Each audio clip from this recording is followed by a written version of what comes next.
All right, let's try this again. Trying to lean into frame because I got this janky setup. I actually got the phone clipped to a chair right now and trying to film a video here on the couch. I got a baby in my lap, so you guys will have to bear with me. Hopefully I don't have to re-record this if she starts like screaming in the middle. But yeah, these, week 15, these Saturday games kind of snuck up on me. I'm currently watching the Big Ten Championship. But NFL is my baby, so we're going to try to get through some NFL spreads here. First up, two games today, Saturday games. We got Bills at Broncos, and we have Panthers at Green Bay. So I like, so the Bills right now, Bills are a tier 1 bet for me. So we got Bills at Broncos. Bills are minus 5.5 favorite last time I checked. And the Bills are good. They're getting hot for the playoffs. They're interested in winning this division. They haven't won in a long time and making some noise. So I'll take the Bills, minus 5.5. Broncos have been okay lately. Drew Lock's been playing a bit better, but and their defense has been playing a bit better lately. But they lost A.J. Bouye a week ago, and they didn't really experience too much of that, too much repercussions from that this past week. But I think that's going to catch up to them this week against the Bills when you got guys like Stephon Diggs, Cole Beasley, the Davis kid has been playing all right for them. I don't think John Brown's back, but I think the Bills are just a different caliber team than the Broncos have been playing lately, where that defense has played better. So I'll take the Bills, tier 1 bet, lock it in. Other game tonight, we got Panthers at Green Bay. Panthers have played okay this season. They're in a below average team though. No Christian McCaffrey, so it's Mike Davis still at running back. You got Teddy. I don't think DJ Moore's back, so you have Teddy and Robbie Anderson and Mike Davis trying to take on the Packers, who have Aaron Rodgers and Devontae Adams, Aaron Jones on the other side. So it's minus 8 Green Bay, which is a little too many points for me. So it's a tier 2 bet. I might avoid it altogether just because I don't want to bet for the Packers. But I don't think I just don't see how you can bet against Green Bay, Aaron Rodgers, Devontae Adams against a pretty bad Panthers defense. I mean, I think that's the side you got to take, just using your head. All right, so those were the Saturday games. If you're interested in betting those, I'll probably only bet like the Bills Broncos. Jumping into the weekend, I'm going to do my tier 1s first. I got 3 tier 1 bets, and then we'll jump into the tier 2 bets. Yeah, let's just fire away. So first tier 1 bet, 49ers at Cowboys. Give me the 49ers minus the 3. Like, what are you doing here? Like, we got Kyle Shanahan versus, and yeah, he's down. He's got Nick Mullins at quarterback. He's down George Kittle still. Running back's a little banged up. His defense has been hurt all season, but I'll take Kyle Shanahan and the roster they have there against the ass Cowboys and Mike McCarthy 10 times out of 10. Give me the 49ers minus 3. The Cowboys just beat the Bengals last week, so maybe that's why the spread is so close. But the Bengals lost Joe Burrow. They're the worst team. They're fighting the Jets for being the worst team in the NFL without Joe Burrow. Meanwhile, the 49ers just lost to Washington last week. Kind of a close game. Washington's got a good defense, so I mean I understand how that can happen. They lost to the Bills, playoff team, good team. And they beat the Rams, which is that's one of the best defenses in the league in a tough division game. I don't know.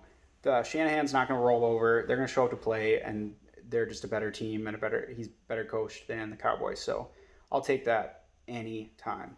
My next tier 1 bet is Chiefs at Saints. This one might be a Sunday Night Football. I don't know. So Chiefs at Saints. The Chiefs are minus 3-point favored. And I don't know, I got a friend who's a little scared because Drew Brees is expected to be back for this game. But man, you got the Chiefs, who are the best team in the NFL, minus 3, which is like the closest spread that they've had like all season.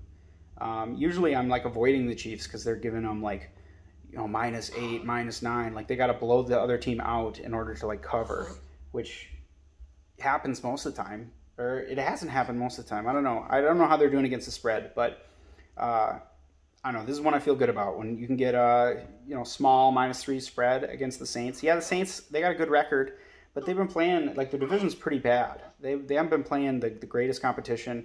They don't have Michael Thomas, and Drew Brees is back, but Drew Brees is washed. he needs to go up to the booth and be a mediocre analyst next year, and hopefully we don't have to hear about him anymore 5 years from now. I don't know if you're a Drew Brees fan, but his personality-wise doesn't do a lot for me. I don't like the Saints, so whatever. But yeah, book it. Chiefs at Saints. Chiefs -3, tier 1 bet. Browns at Giants. Give me the Browns minus the 6.5. Baker's hot right now. Chubb and Hunt got that 1-2 combo going. I mean, the Browns are a pretty good football team. They're going to be a playoff team this year.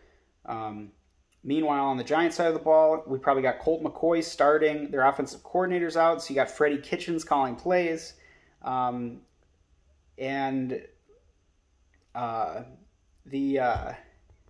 stud, they have a good cornerback, Bradbury, who's going to be out. So, I mean, the Giants defense can kind of be formidable sometimes, but against like Colt McCoy and the Giants roster, I don't know. Give me the Browns minus the 6.5.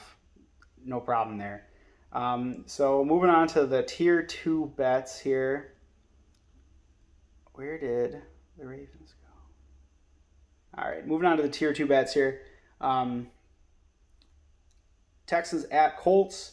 I got the Colts minus 7.5. Colts have been playing better lately. Jonathan Taylor's starting to get hot. And they're in a tight playoff race. They're trying to win the division. They're trying to do something in the playoffs. They signed Phil Rivers on a short-term deal to make some noise. And they're trying to come into form here as they're approaching that. So they're going to show up to play the Texans here. Meanwhile, the Texans are not a good football team. And they lost Will Fuller. Brandon Cooks is banged up. Expected to be back, but they're just not a good football team. And I just don't think they got enough pieces in place to really contend with the Colts this weekend. I mean, the Colts have a good defense. DeForest Buckner, I think, might miss the game with a bum ankle, but I think they'll still have enough horses in the stable to be formidable on defense. Give Deshaun Watson enough trouble that he can't go out and win this game by himself. It's a tier 2 bet because Deshaun Watson is a dynamic quarterback, and minus 7.5 is a lot of points. So maybe he's hot and they're able to cover it, but I don't know. I'll take the Colts. Lions at Titans. Speaking of a team that's trying to get hot and win a division and get into the playoffs, you got the Titans. I think Vrabel's going to have that team locked in. I think they're in playoff mode right now. They're trying to win that division, trying to secure a wild card. It is minus 9.5. It used to be like minus 11. And betting against Matt Stafford in that situation, normally I would be on the other side of it. Normally I would bet the Lions to score at least 20-some points and be able to cover a double-digit spread. But I'm going to take the Titans minus the 9.5. I just think they're going to be locked in. I think they're going to take advantage of a bad Lions defense. And Matt Stafford's banged up. I'm expecting him to play, but, I mean, Chase Daniels had to come in last week. Who knows? And at the end of the day, he just doesn't have enough help. Matt Stafford's got no help on that offense. I mean, just no one to throw to without Galladay around. So give me the Titans minus 9.5, but tier 2 because 9.5 is a shit ton of points. And I probably won't bet that much on it just because of that. Seattle at Washington. Man, all things, when I first saw the spread, it was 6.5. I'm like, give me Washington plus 6.5. Like, Washington's got a solid defense. Seattle is been up and down lately. But unfortunately, you got Antonio Gibson out for Washington. Their good rookie running back who's had a good year. He's got turf toe, so I'm not expecting him to play. Alex Smith is also out, so we're back at it with the what's his name? Hopkins? DeAndre Hopkins, yeah. No. What's wrong with me? What is his name? Gosh, that's embarrassing. I can't remember Washington quarterback. It's similar. I can't be that far off. Haskins. Dwayne Haskins. There we go. Sorry about that. All right, Dwayne Haskins back in under center for Washington. That's really what's fueling this. I'm gonna take Seattle minus 6.5. Give me Russell Wilson and DK Metcalf and Lockett and the rest of Chris Carson, the rest of the boys. Even against that Chase Young and that tough Seattle or Washington defense, give me Seattle. Haskins just isn't very good. I don't have a lot of faith in him to try to win this ball game, especially without their best offensive weapon. Maybe Terry McLaurin, but I don't know. Gibson's probably their best offensive weapon at this point. Patriots at Dolphins. Man, I've been struggling with this one. Not so much the side, more so whether it's a tier 1 or tier 2. I'm choking. I had to make it a tier 2 bet. Dolphins, I'm taking the Dolphins minus 1.5. I really like the Dolphins in this game. Their defense has been crazy hot lately. 7 interceptions over the past 3 games, like 9 interceptions over the past 5. Just been crazy. They have, Xavier Howard, just really good cornerbacks that are playing really good ball right now with Brian Flores. The reason it's not a tier 1 bet is because we got Tua Tagovailoa, rookie quarterback, playing against Bill Belichick. Bill Belichick does really well against rookie quarterbacks historically. So that's I'm just respecting that enough to not, get over my skis a little bit on this spread. But I really like the Dolphins minus the 1.5, and I think Flores versus old mentor in Bill Belichick, and just a better constructed Dolphins team with some good talent. You got to take the Dolphins. I guess one other angle is the Dolphins pass catchers are pretty hurt right now. So they had some running back wide receiver guy lead them in receptions over the past 2 weeks that they traded from the Raiders. I don't know. So I guess that's another reason that it's a tier 1 bet. But yeah, Cam Newton sucks. That defense is going to shred him. I'm taking the Dolphins minus 1.5, even with a rookie quarterback. Bears at Vikings. Bears got nothing to play for. Nagy's going to be fired soon. Mitch Trubisky's back, which I actually think is a positive. I'm more afraid of Mitch Trubisky than I am of Nick Foles at this point. But I think the Vikings are still have something to play for. They're going to show up at home at the bank. Kirk Cousins has been good. Justin Jefferson, Adam Thielen, Dalvin Cook. It's a good team. The Vikings defense is a little banged up. I don't think Kendricks is out again. So maybe that's enough for the Bears offense to get going. But I kind of like the Vikes minus 3 in this one. But it's an avoid because I'm a Vikes fan and my boots are shaking. You can hear my heels clacking from here, from where you're sitting. Next game, Jags at Ravens. So I didn't make this a tier 1 bet, but I do kind of really like the Jags plus 13 in this one. The Ravens have not been that great this season. I mean, everyone wanted to see, the high-flying rushing attack from last year, and then every time Lamar threw it up, it just seemed to be a touchdown.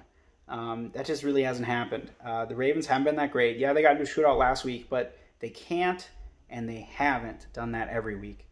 They're just very one-dimensional. Like, they really only running the ball, not getting a lot done through the air. A few short weeks ago, the Jags were in a close game against the Browns. Like, the Browns also, I don't know, it's the NFL. Like, the Jags have been kind of bad, or they've been bad, but we got Gardner Minshew back in the saddle. And the Ravens have a shit ton of injuries, especially at cornerback. Like, Jimmy Smith is hurt, might not play. Marcus Peters is out. I think their next 2 corners are also questionable. So you got a lot of injuries going on in that Ravens defense. You got Minshew hopefully bringing some life back into that defense. James Robinson's still there. DJ Chark, I think, is healthy now. I think with 13 points in Gardner Minshew, I'll take it. Next game, Bucks at Falcons. This one's really tough because the Falcons are ass. Julio Jones is out, but the Buccaneers have been up and down. They didn't look that great in their win against the Vikings. Their left tackle just hit the COVID list, and their offensive line has struggled, especially up the middle. So now you're going to bring in, a depth guy to play left tackle for you. I don't know. It's tough to have a ton of faith in them, and it's like Buccaneers minus 6.5. But the Falcons are so bad. The Bucs have something to play for. I know it might be one I end up avoiding, but I have it as a Bucs minus 6.5 tier 2 bet. I caught myself maybe leaning too hard on the favorites this week. I feel like there was only 1 or 2 games that I took the plus side. So I don't know. Maybe I'm tired. Maybe I'm missing something, but I'm betting a lot of favorites this week. Eagles at Yeah, let me know in the comments if you think I'm being an idiot. I really small channel, don't get a lot of views. I look to maybe interact with the people who bother watching these videos a little bit. So let me know what you think. Let me know angles that I missed on any of these games, and just logic flaws, things I maybe overlooked. I don't follow every single team as closely. You know, I'm more NFC North, AFC North, Vikings fan. And those are the teams I tend to follow more closely. You know, you might be a Carolina Panthers fan, and you know that team better than I do. So let me know if you got insights. Eagles at Cardinals is the next game. I mean, what can I say? The Eagles, yeah, Jalen Hurts came in. I don't think Jalen Hurts is going to just save that season for that team. I'll take the Cardinals minus the 6.5. Just better offense, better roster. Eagles defense can be formidable, but their offensive line and their passing attack, their offense just been in shambles all season. If they just decide they're going to run Miles Sanders and commit to that and get after it, I think they could do better in this game, but that's not Doug Peterson's style. So we'll see what they do. But I'll take the Cards minus 6.5. Don't feel great about it. So, and I probably won't watch that game. So it might not be a game I really put money in, but that's where I'm at on it. All right, then I just got two avoids this week. I got Jets at Rams. Rams minus 17-point favorites with a fantastic defense. I don't expect the Jets to be able to do much of anything against them. So that's the side I'd take if I had to bet it. But man, minus 17 points, fuck. And it's like the Rams have been up and down. They've let me down a couple times this season. The Jets are no fun to watch. So it's a game I'm not going to watch anyway. So just avoid it. Put your money on something else. Steelers at Bengals. Steelers minus 14. Man, this, if it was any other team but the Steelers, right? Like, you take the Steelers to just blow out this bad Bengals team. Steelers defense is crazy good. You know, whoever they got in at the Bengals is not going to be able to do much. But the Steelers' offense has been struggling a bit lately. I expect them to figure themselves out a little bit against this bad Bengals team. But it's honestly more than any of that. It's that the Steelers do not show up in these kind of games. I mean, they've had 2 losses here, so maybe they're particularly motivated. But it's hard to trust them when they're playing an inferior opponent to actually show up and from the first quarter, from the get-go, just show up, win the game, and by third quarter, you're coasting. That just never seems to happen for the Steelers. Like, it's always slow start up behind, or Big Ben throws some interceptions, more so in previous years, and then they figure out a way to win it at the end and don't cover. But I don't know. That's just, I mean, on paper, it all stacks up where the Steelers minus 14 is comfortable. But that happened a couple weeks ago, a few weeks ago against the Cowboys. We were in the same position. I think it was also a minus 14-point spread. Steelers should have shown up and killed them. Did not happen that way. So I don't know. Maybe I'll bet it to try to like make amends for what they did to me against the Cowboys. You know, like they can't both go that way, right? But I don't know. I might just avoid it and avoid myself that frustration. And that's all I got. Talked about the comments earlier. Definitely, I want to interact with people. I mean, it's going out on Saturday. You know, games are tonight and tomorrow, so who knows how many people see this. But, you know, let me know in the comments. And check out my Twitter, Favorite Fade. I haven't really been on it, tweeting and stuff. But check it out. You know, give it a follow. Good kind of live reaction.